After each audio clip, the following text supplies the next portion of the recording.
Let me tell you something I learned about Hitler, which really, I haven't recovered from my shock from this. So we've been looking at the relationship between political belief and personality. Okay, and your political belief is strongly determined by your temperament. So liberal left types are high in trait openness, that's creativity, and low in conscientiousness. But you can fragment conscientiousness up into industriousness and orderliness. And the real predictor for conservatism is in orderliness, not industriousness. And you might think, well, that's no surprise. Right-wingers are more orderly, hence Hitler's call for order, let's say. But it's one thing to posit that and another thing to measure it. Now it's measurable. And it appears that orderliness is associated with sensitivity to disgust. And this is actually a really big deal. It's a really big deal. So there's a paper that was published in PLOS One about 3 years ago looking at the relationship between the prevalence of infectious diseases and authoritarian political attitudes. And they did it country by country and then within countries by state or province. And the correlation between the prevalence of infectious diseases and authoritarian / right-wing political beliefs at the local individual level was 0.6. And so I want to take this apart a little bit.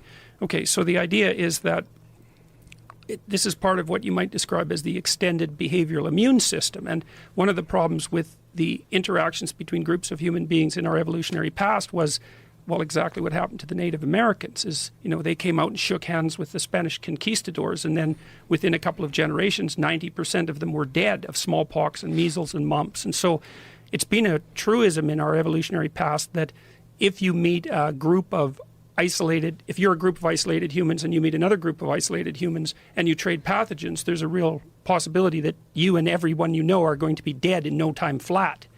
And so we have a disgust mechanism that produces this implicit, let's call it racial and ethnic bias that is part and parcel of the human cognitive landscape. But the problem with that is that it's rooted in a disgust mechanism that actually serves a protective function.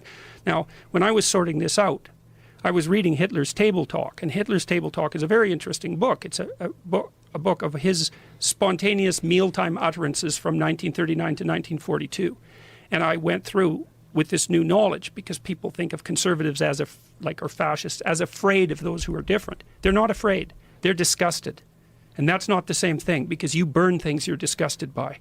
And so it was terrifying to me to read it because then I also thought, oh, well, disgust sensitivity is associated with orderliness and you need order in a society in order to maintain it. And the Germans are very orderly, and that was actually a canonical part of their civilization and part of actually what makes them great and powerful. And that just had to tilt a little farther than necessary. And all of a sudden everything needed to get cleaned. And, you know, Hitler talked about cleanliness all the time, and he actually meant that.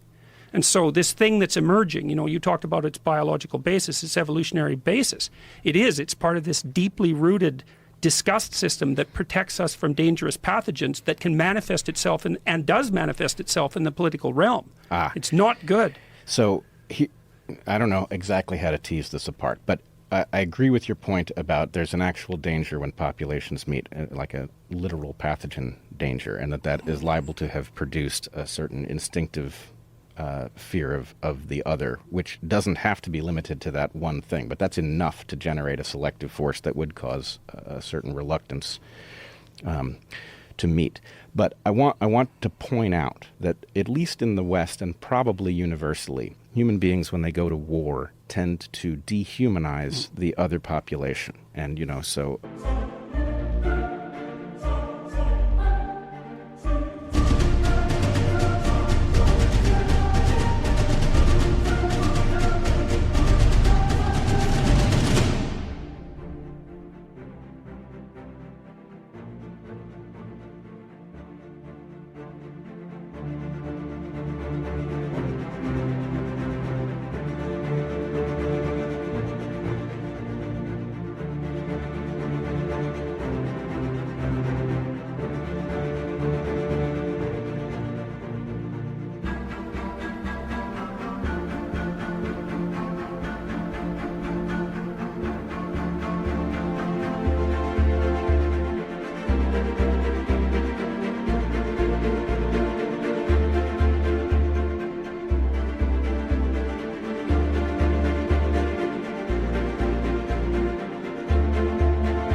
calling the other population subhuman, vermin, whatever it is that human beings do.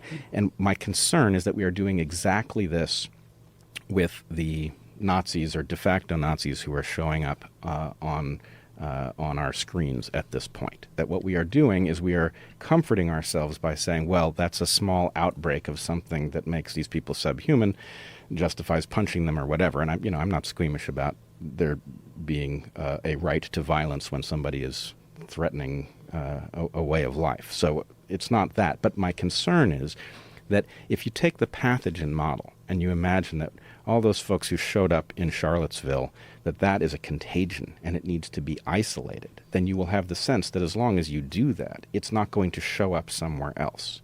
Whereas what's, I think, the actual hazard is that that's actually a latent program that has served populations in past circumstances. It's indefensible, but it has served populations, and the populations...